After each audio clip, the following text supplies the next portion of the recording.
Again, good afternoon. Welcome, everyone. I am Nneka Nnamdi. I am, here as the creator of Fight Like Be More, which is, my ode of love to the Black butterfly.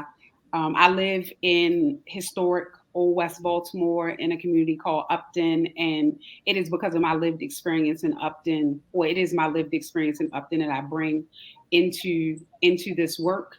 And so today we're really going to talk about blight, but not just about what the problem is. We're going to delve a little deeply into how blight came into being, what its impacts are, but most importantly, like what we're doing about it, like what the wins are in terms of collaboration, in terms of policy, in terms of programs, like what we're really doing to restore or heal community. And so when we're talking about blight, we're really talking about the presence in especially in concentration of vacant, abandoned, dilapidated, underutilized, and misutilized properties in community. And the first three are self-explanatory, but the last two, I'll give you an example of. So when we're talking about underutilized properties, we're talking about vacant school buildings or school buildings that are or schools that are on the list to be closed because of low enrollment or because the conditions of the buildings are too expensive to maintain. So underutilization just means that a property that could be used fully, effectively, and efficiently in community is not doing that. It is not meeting its stated or intended or built purpose. Misutilized properties, in the same kind of vein as underutilized, but if we think about the stretch of Pennsylvania Avenue from Martin Luther King Jr. Boulevard to North Avenue, what we'll see is despite a lack of a full service grocery store, we have no less than 5 liquor stores. And so that's not to say that a healthy community doesn't have liquor establishments, but when a community has no full service grocery store and a heavy concentration of liquor establishments, corner stores, tag and title shops, any of those types of properties or types of businesses or properties, what you have is a misutilization of real property. Properties, again, not being used to their highest or greatest utility to meet the needs or desires of community. So when we talk about blight, these are the things, these are the types of conditions of physical property, of real estate that we are talking about. And you'll have to forgive me because I'm going to try to give you like 500 years of Baltimore history in 5 minutes, primarily because it sets the tone. Like the blight that we see, the conditions that we see in community today are really heavily impacted by the decisions that have been made in Baltimore over the last century, but but also the centuries previous to that. So I like to use maps because the visuals make it easier for us to really to have an experience with the data, to have an experience with the conditions that we're seeing in community. They say a picture is worth 1,000 words. So I like to say maps are worth 10,000 words. What you see in front of you is a map that shows the growing borders of Baltimore, starting with the original Baltimore town borders that you see in the checkered area around the waterfront in the early 16 or in the late 1600s, early 1700s. So as you can see, Baltimore as a port city, most of the original township was right around the water, right? And you see as America is born and Baltimore continues to develop as a commercial hub, which is pulling goods and services from the agricultural South and West in Maryland to be a commercial center. You see the development and the movement of the border of Baltimore to a larger plot in 1817. And you'll notice that the 1817 border, that northern border, was North Avenue, which is why it was given its name, because it was once the northern border of the city. Baltimore continues to grow. You continue to see both immigration from Western and Eastern Europe, making Baltimore's population swell, but you also see more.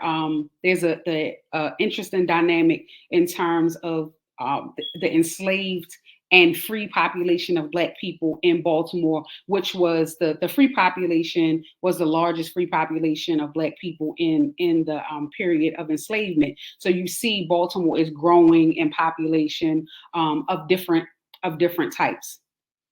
And so Baltimore continues to grow until it gets to the 1910 border, which is the current borders that we see. The yellow part is interesting to note, because it denotes an attempt to grow Baltimore to a larger footprint in 1912. But that didn't happen because of a state level referendum that basically said that they didn't want Baltimore County didn't want to cede land to Baltimore City to make Baltimore grow. Baltimore County has always decidedly wanted to be separate from Baltimore City, which makes some interesting political and economic issues happen in Baltimore. But under the bottom of this decision, like the undercurrent of this 1912 decision not to grow Baltimore's border, was that folks did not want to create additional space at the time for the influx of Black people that had started one of the waves of the Great Migration into Baltimore. So we can see the development of the borders, but also that aligns with the development of the population and the economic conditions in Baltimore as a port city, as a manufacturing hub, but also as a railroad depot. So by the time we get to the 1950s, we'll see this map on the left indicates the city's definition of blighted conditions in terms of real property, shown in the red areas on the map. And what is so interesting about that is if you look at the map on the right, which is the residential housing security map, otherwise known as a redlining map for Baltimore, you'll see that the red area that's on the left map that indicates blight is the same area roughly that's on the redlining map that indicates in red the neighborhoods that were undesirable, or where federally backed loans could not be issued because the population of those areas was predominantly Black. And so it starts to be clear when you look at the maps that there's a tie, even in the 1950s, between blighted conditions and neighborhoods that had predominantly Black populations. It's also important to note that this population in expansion, in that Black people, Polish people, Irish people, native born or white folks that had been here for several generations used to live around the water in that checkered area in ethnic enclaves. But at the passage of Ordinance 610 in 1910, Baltimore becomes the first city, the first jurisdiction in America to have a residential housing segregation ordinance. And what you're seeing in this red map, in the redlining map, is the impact of that, which is a city which primarily is segregated. Its housing and education, its commerce is segregated along racial lines. And so folks will ask, like, how did we get to a point that the blight, how was blight created? How was it really, how do buildings just start to fall apart? And so there are a number of different factors that contributed to the economic conditions or the population decreases that make properties fall into dilapidation, fall into vacancy, fall into abandonment, fall into underutilization or misutilization. And these are some of them. White flight, obviously, along with the Black following, are depopulation, right? These are people, families leaving the city for other places where they're able to get housing that may have been more suitable to their family size, may have been more feasible economically because they were able to get those federally backed loans, or because of other, social factors. So if you look at the beginning of white flight, it coincides with Brown versus Board of Education and the desegregation of public schools. The Black following, which is this notion or this phenomena of middle class and well-to-do Black families leaving the city in the 70s through the 80s, was kind of participated by Social Security, the Social Security Administration building its campus in Woodlawn. And because many Black people who had some level of education or had been able to acquire federal employment were able to leverage some programs that Social Security had that enabled them to move their families into Woodlawn, right, into Catonsville in the period of 70s to 80s. And so you see those things are levels of depopulation, but also the war on poverty and the war on drugs, which basically in both cases took resources that could have been used to really develop community, to develop housing, to develop businesses, to support training and education. Money was used to support law enforcement and other kind of law enforcement prosecutorial efforts, as well as mass incarceration.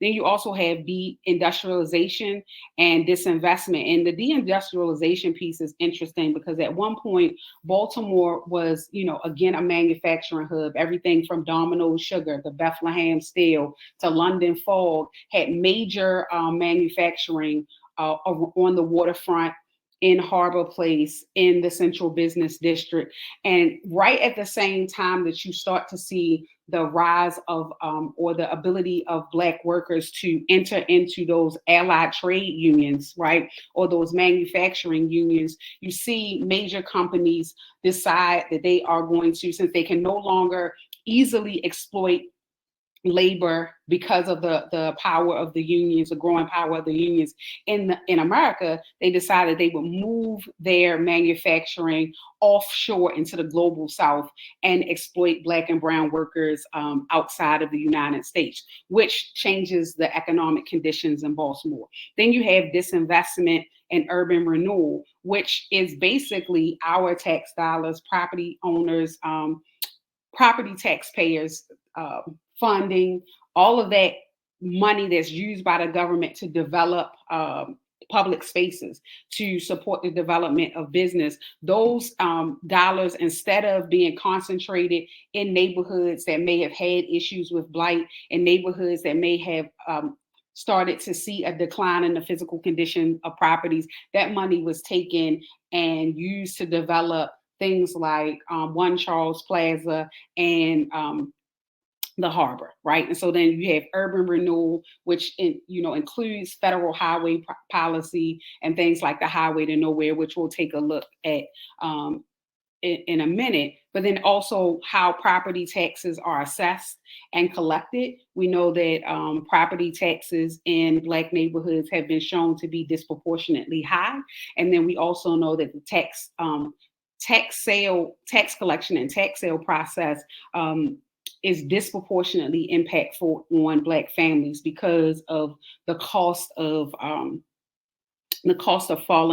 associated with falling into tax sale. And then of course there's condemnation and demolition, which, even though some folks will say, hey, this building is in bad condition, we just want to take it down. If you take down the building without a plan for what to do with the building, it just becomes a blighted lot, right? And that is just as damaging and can have negative health consequences or negative economic consequences in community. And so these are the ways in which Baltimore becomes blighted. This slide shows the shift when we talk about white flight and the Black following. This shows the shift demographically in Baltimore's population from 1970 to about 2010. And so you can see the wider, the development of the Black butterfly out of what was the central business district into historic East and West Baltimore. And then you begin to see the development of what we call, or what Dr. Lawrence Brown has described as the white L, which comes kind of straight down through the central business district and then makes a right through Harbor East, Canton, Fells Point. And so when we look at the development of blight, if we remember back to what the slide looked like in 1950, we just start to see, when we think about how the population changed from 1970 to 2010, when we look at these maps that show the percentage of the population, we can see more discreetly the development of the Black butterfly and the white L. And so if we look at the map on the right, we see unemployment.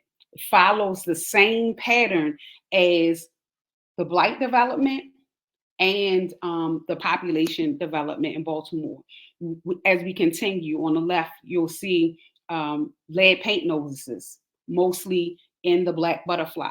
On the right, you'll see something that really impacts our young people, which is violent instances around transit hubs, where our young people are traveling to navigate to and from school. You see the same pattern.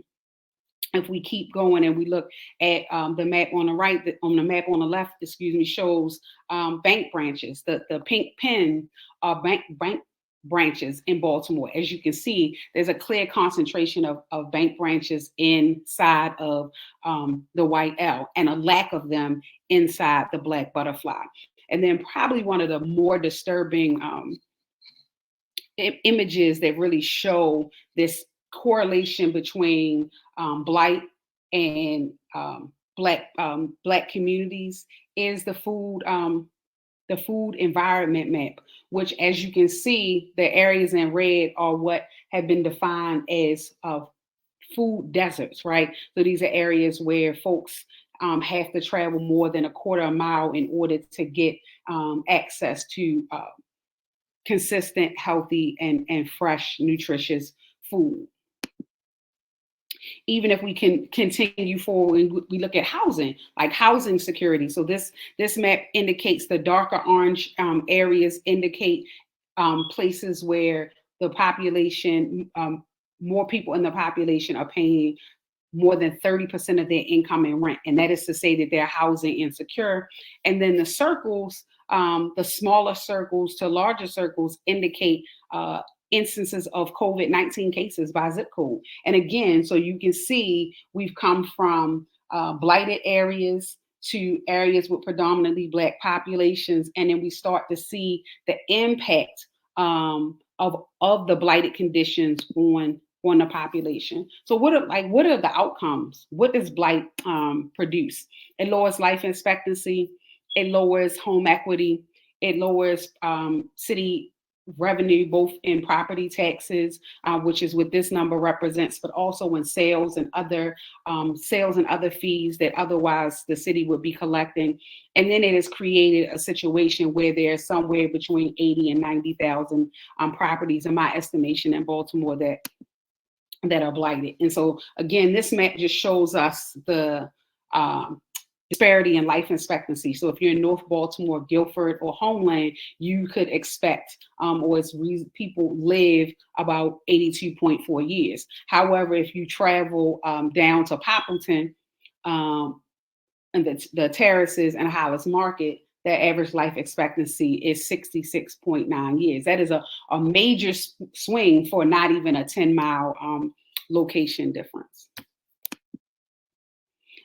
And so when we really think about the impacts of blight, like how is it, we know what the outcomes, we know what the numbers say, but what is the impact in community? It really destroys community continuity. Like that is the fabric of community, because to be, one family living on a block where all the other properties are vacant and abandoned is dangerous, right? Not just because of the physical structures, the potential for collapse, which we saw with the death of Mr. Thomas Lemon, but also what it does in terms of being able to be connected to other people, right?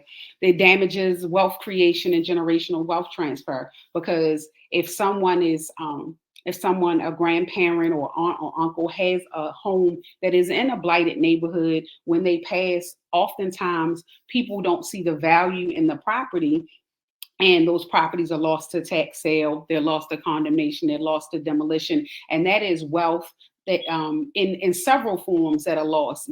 Families lose the connection to each other, and sometimes when those transactions happen, families also lose the physical, the financial, the equity piece is lost, and that is a really important piece to note. And then it erodes property rights and responsibilities, because basically, if there's no one there, if some people are speculating or just buying and holding, but not honoring their social contract, which is to keep your property in good condition, that it creates erosion there. And so how do these impacts and outcomes show up? In a conversation I was having with an elder, about what children really experience when they are navigating blight. Dr. Coco said, if a child has to walk past 29 vacant houses on their way to school, they've already failed the first grade. And that's not because there's anything innately wrong with the child's ability to learn, with their cognitive ability. It's that the conditions that have been created in their community, sometimes inside the house all the way to inside the school, are such that they're insurmountable sometimes, or that they cause so much damage or create so many barriers that it's just not foreseeable for someone to be able to live their complete and full and best life as a result of those conditions.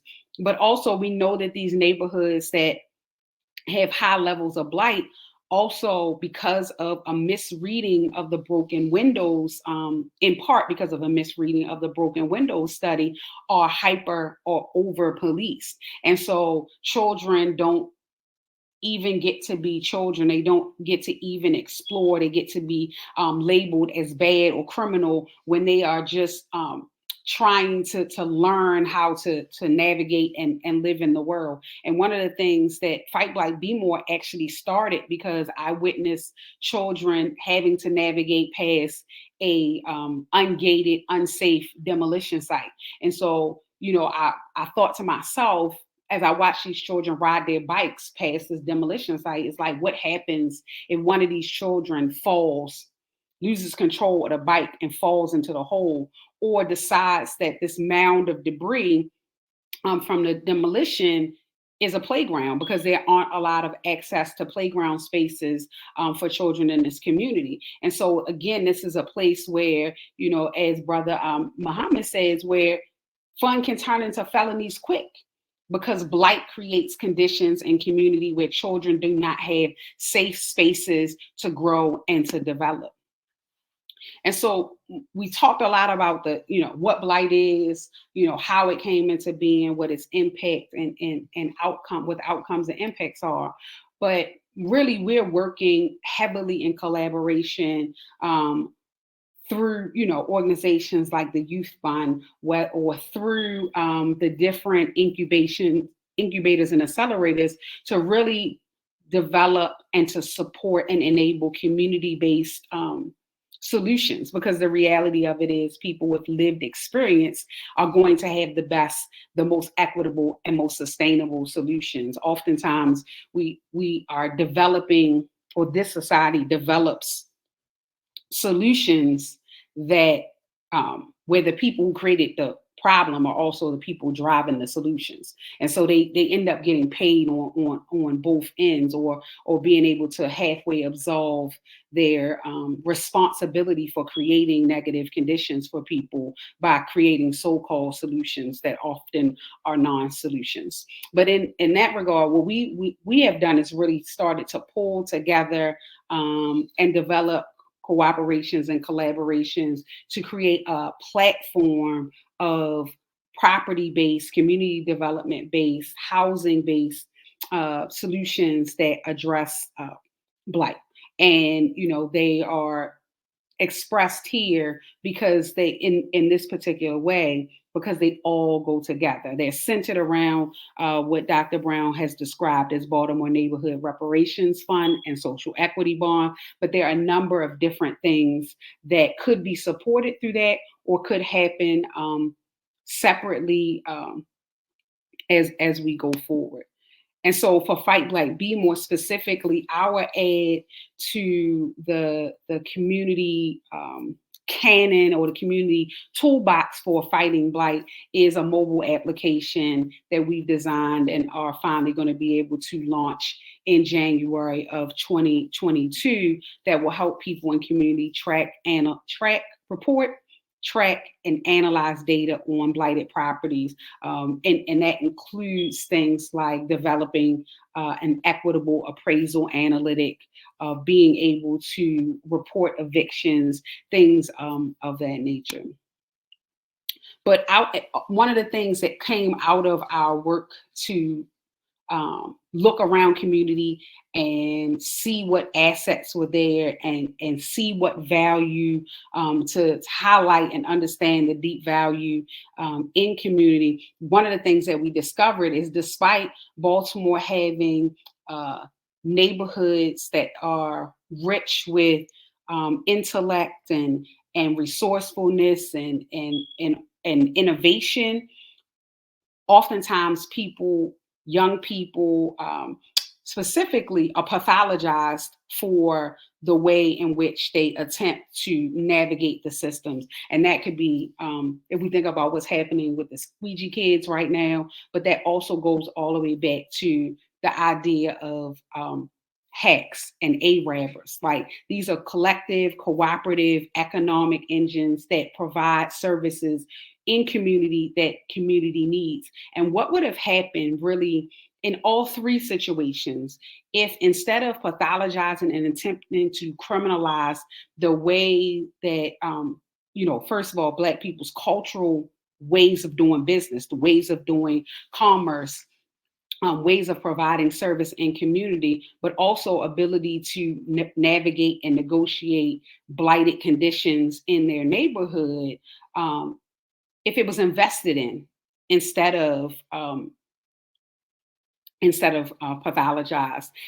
And often that means having space, right? Having space and access to tools and resources that will allow people to imagine, to create, and to curate ideas, and then to start up, right? How to get going. And so Baltimore has a rich startup culture, a rich innovation culture, but almost none of those spaces exist inside the neighborhoods that we call the Black Butterfly, inside neighborhoods that, as we've seen, have many blighted conditions. And so we have launched the Hack Hub, which is our youth-centered imagination, innovation, and incubation space. And these young people that you see in front of us were young people that we hired over a year ago to test the initial version of our mobile application in using the Hack Hub as our office space. And one of the things that we did while we had our youth workers was really give them a lesson, a series of lessons on blight, and ask them to come up with, content and ideas for what they thought were the appropriate ways to address blight in their communities. And this is an example of some of the posters that they did. And so we're also, the Hack Hub is in and on a vacant lot and vacant home. And we are in the process of really kind of fundraising and collaborating. We did a collaboration with NDC to come up with a new design, because though we're operating out of a 1910 townhome and on a vacant lot, and we're doing good work, we really feel as though it's important that our community has state-of-the-art resources. And so we've come up with this design, and we are fundraising to bring this design into fruition in our space. We do a lot of defensive work, that is in community work, really showing up and making sure community has access to information, understanding, data, tools that will enable folks to better navigate blight in their community, better remediate it. But we also have to have policy change. And so Fight Blight Be More, in cooperation with Parity Homes, Maryland Volunteer Lawyers Service, and the Robinson Group, launched last year the Stop Oppressive Seizures Fund. And our goal is to disrupt oppressive seizures, whether that be tax sale or condemnation, then to dismantle the predatory systems that support those seizures, and finally to even decolonize our understanding of property. We are really stewards of this planet, and we have to learn how to live in alignment, to relearn how to live in alignment, because initially it is our cultural way to live in alignment, not only with each other, but the planet, all the life on the planet. But offensively, from an offensive posture, we are working through the Stop Oppressive Seizures Fund to create policy change, to create reparative, harm reductive, and reparative policy surrounding housing and real estate. Because we can say save grandmama's home all we want, but if the policies are set up to attack folks when grandmother passes on, to attack, to not make it easy for people to take the house through the estate administration process, then we have failed. So we have to also address the offensive or the policy side as well. And then finally, like, we have to be able to tell our story, right? To document what we've done. One, because it is really important for folks to understand that, in all honesty, these conditions are not a reflection of the people who live in the community, but they are a reflection of society's priorities. And as such, we know that we live in a society built on racism and the myth of white supremacy. And so oftentimes what happens is people start to internalize the physical conditions, that blight becomes a vacancy within ourselves. And so we thought it was important to tell our story. So we worked with Black Yield and the Black Church Food Security Network, and the Black Arts District, as well as Jewel Guy Productions, to create Dis-placia, Vacants in the Village, which is a full-length documentary which tells the story of what we're doing, right? It really is a love letter to Black people in Baltimore about what we're doing. And so this is the trailer.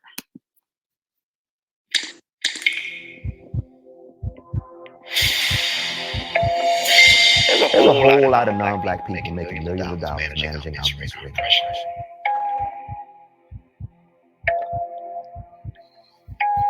They're waiting for you to move. You'll probably see cash for your house signs going up all over Baltimore.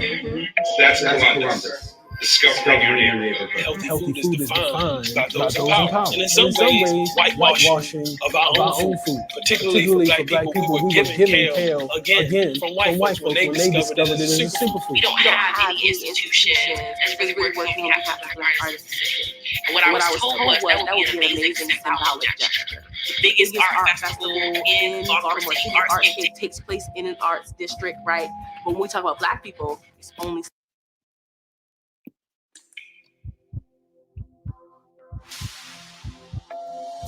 There's a whole lot of non-Black people making millions of dollars managing our misery and our oppression.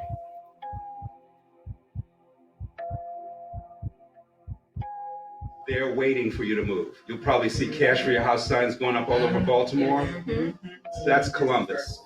discovering your neighborhood. Healthy food is defined by those in power. And in some ways, whitewashing of our own food, particularly for Black people, we were given kale, again, from white folks when they discovered it as a superfood. We don't have any institutions that's really working on behalf of Black artists in the city. And what I was told was that would be an amazing symbolic gesture. The biggest art festival in Baltimore City, Artscape, takes place in an arts district, right? But when we talk about Black people, it's only symbolic. We can have all the strategies we want, but we have to be about the business of dismantling the culture that caused these things. And that culture is racism.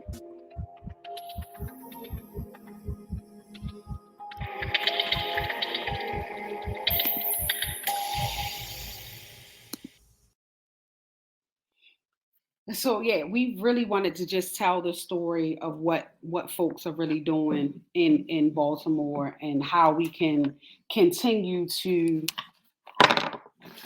support the work and to support each other. And so I'm surprised. I normally am spot on, but we're a little early. So let's talk about it. I would love to hear from folks in the chat if there's something you'd like me to go back and go into more depth on. If there's something that you thought I might discuss that I didn't, please just drop it in the chat and we can work through some of those things.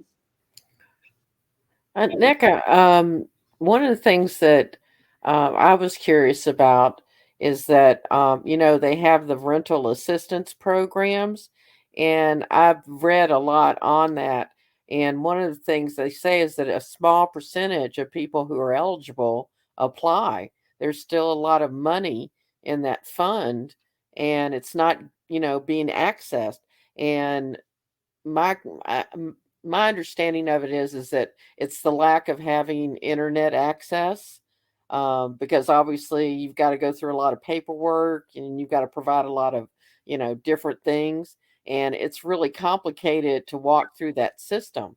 And so what can possibly be done to, make that available to more people throughout these neighborhoods? So I think there are several challenges that are happening surrounding the rental assistance program. One is obviously the notion of the digital divide and people not having access to the resources to fill out the application. But I also think that there are issues surrounding just people knowing that this assistance is available. Right. There are challenges surrounding, in order for a property to be eligible to receive the assistance, it has to be registered as a rental property. And so when people are living in rental situations where they know that the landlord may or may not be on the up and up with the city, they're less likely to apply for these programs, even though in this particular case, the city has been helping landlords who are not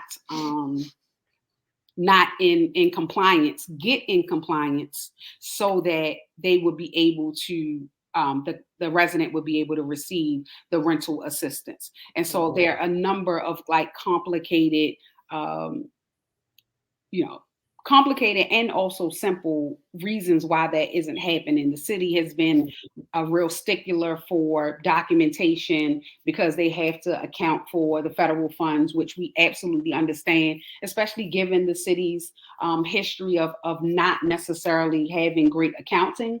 So there are a number of things that kind of are feeding into that. But it's important, I think, that the key to defeating that and the key to getting the money out the door is to really support grassroots housing groups that have a connection to the community, that people trust, that are trusted in the community, that where people know, okay, no, they wouldn't bring this to me if knowing that it's going to cause some kind of backlash on me. This is solid. Having those people there with the resources to help people fill those applications out.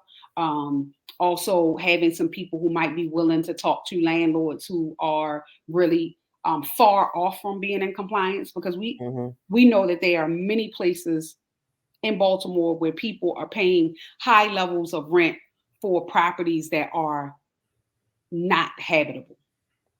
Right. So there's some of that as well. But I think really the city funding and supporting and partnering with grassroots housing organizations could really help to get those numbers up and get that money out of the door, because it is certainly needed both to the residents and both to those providing housing.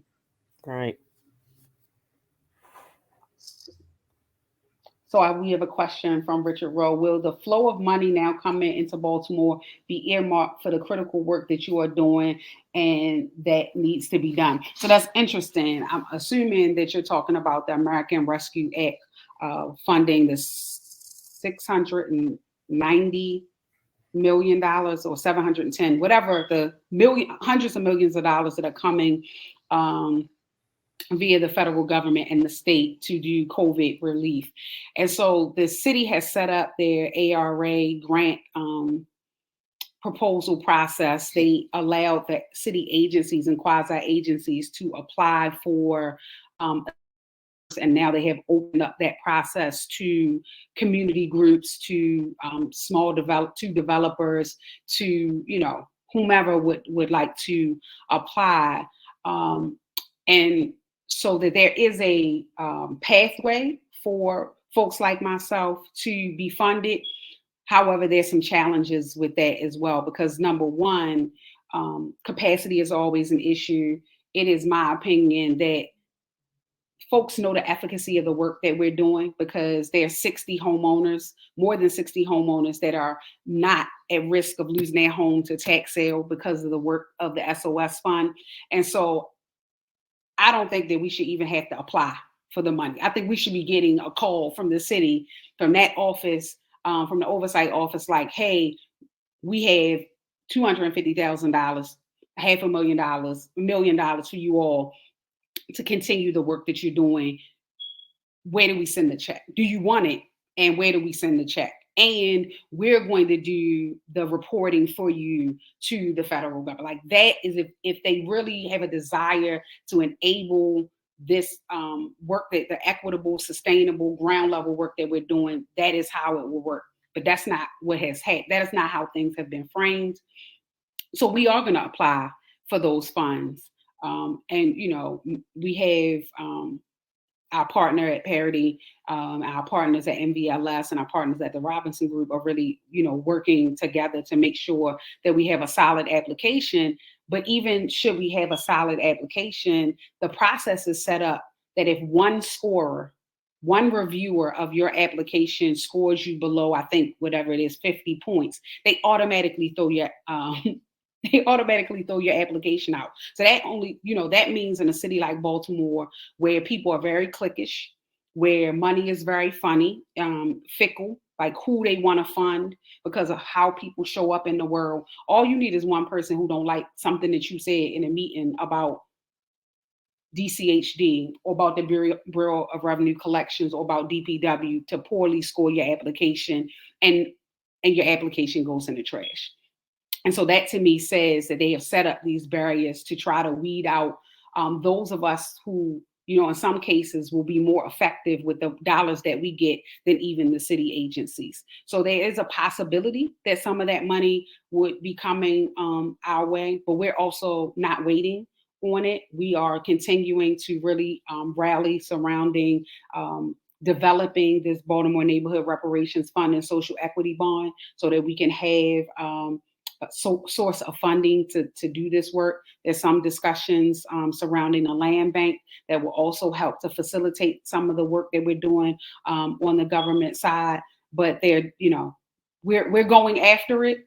We will see what happens.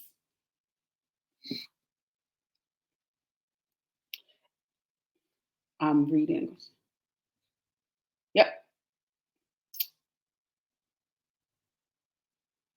Okay, so everything you've described in your excellent presentation has been highlighted on a number of occasions via presentations by Dr. Brown, LBS, Reverend Dr. Huber Brown in Baltimore and beyond. So what must the response be from the Black community and from others this time to bring about real enduring change So one of the things I think that we have to be really clear about, and I think Davon has spoken on this before, is part of the challenge that we have with getting this work funded, or getting this work off the ground, or supported in perpetuity, or until we have been able to remediate blight. Because I plan for Fight Blight Be More to be obsolete in my lifetime, is this lack of imagination. People really cannot imagine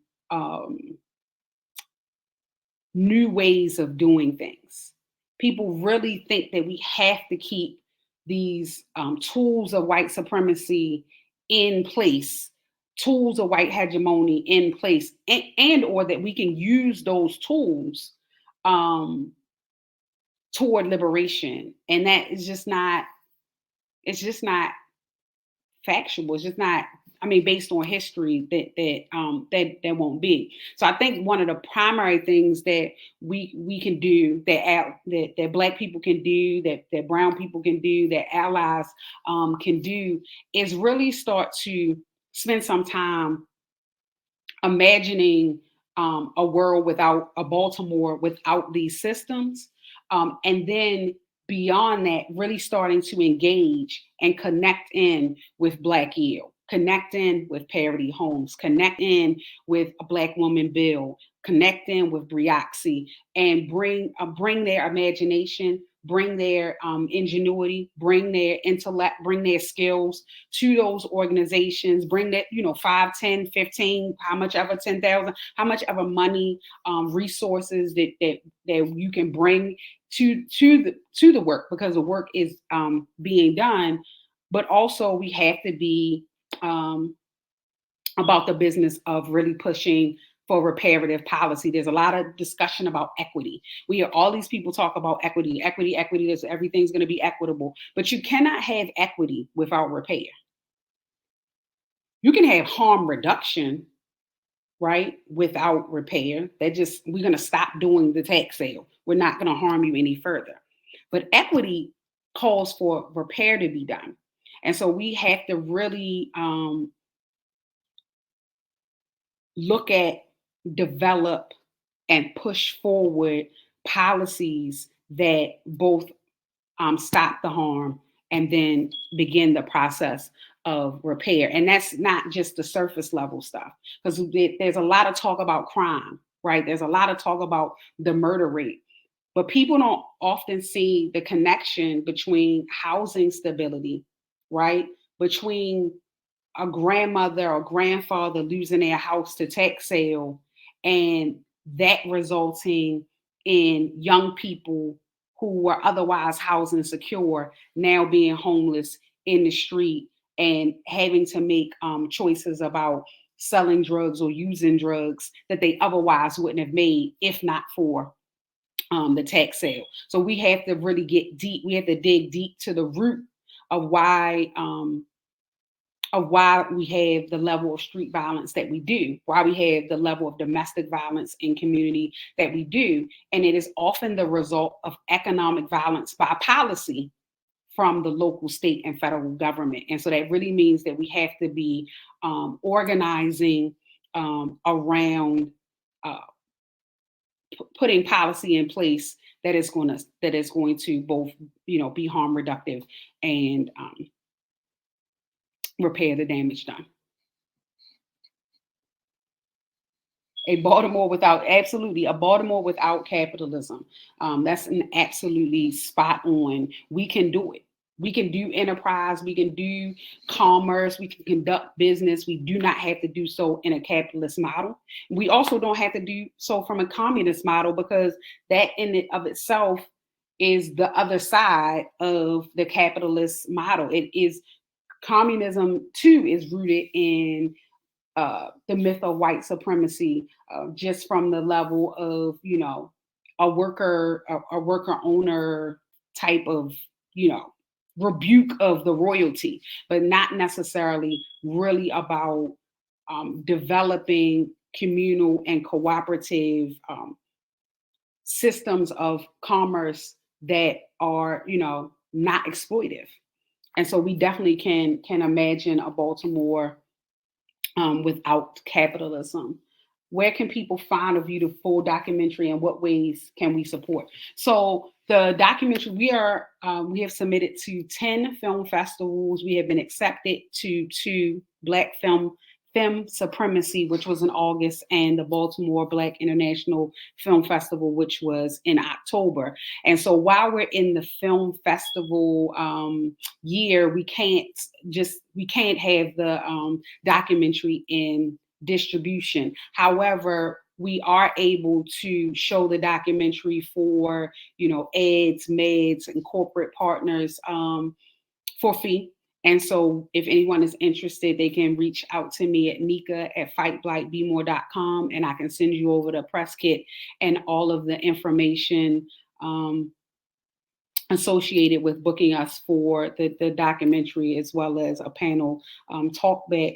And in terms of ways to support, there are a few quick things. One, if you see a We Buy House sign on a light pole, on a street sign, or in the median, stop, take it down, and throw it in the trash. They are illegal, right? In those places, they're not to be placed on public property. But those businesses that are putting those We Buy House signs up are targeting people oftentimes in blighted neighborhoods who are desperate because the condition of their properties are such that they can't keep it up, or the taxes are high because of redevelopment that is happening in their neighborhood, and they're desperate to get out. And so they offer them lower than market, because we could have a whole discussion about how market valuations in Black communities are suspect, but lower than even the devalued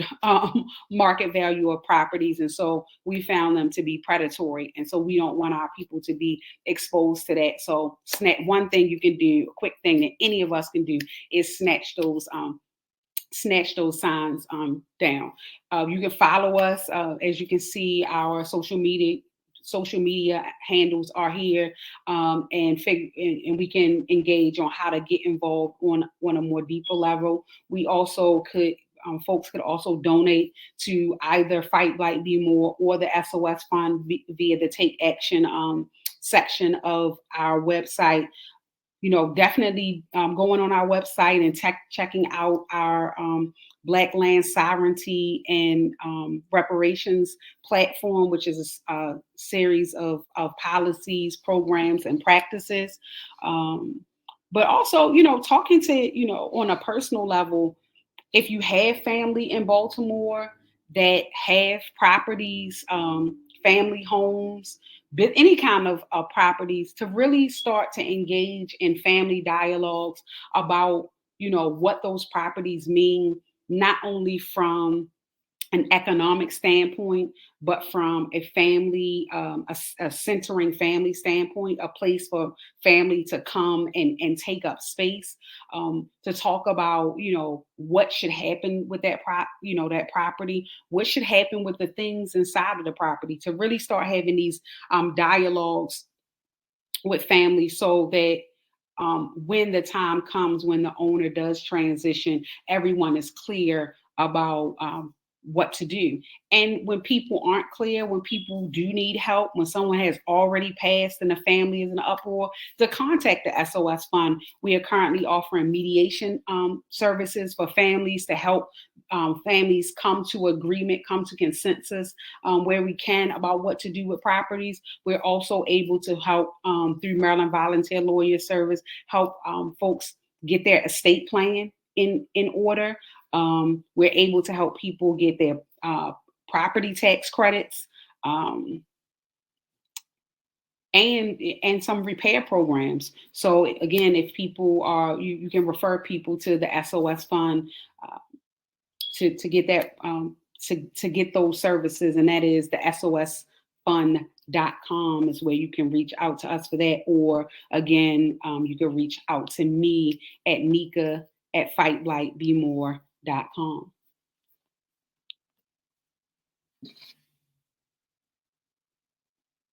Yeah, they are absolutely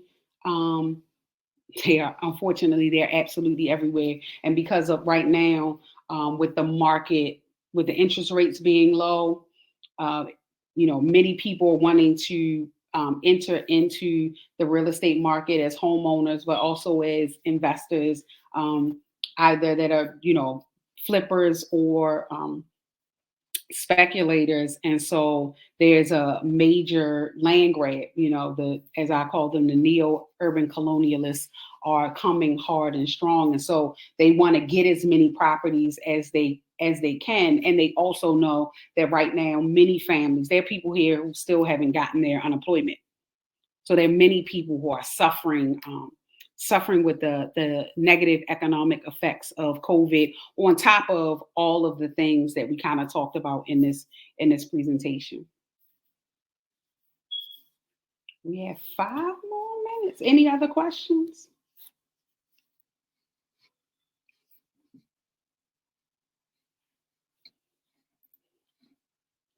I hear and feel you. Last question from me. I love the fact that you have tapped into the power of young people to assist in your efforts. How expansive are your outreach efforts to the youth, and what role will they play in helping to dismantle the status quo?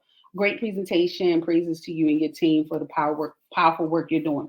So right now, COVID kind of threw off a lot of things. And so we're not doing as much programming as, we're not really doing any programming in the Hack Hub, just because it's small and all that has gone on. But one of the things that we have secured $5,000 and possibly an additional $5,000 to pay the squeegee youth for taking down the We Buy House signs.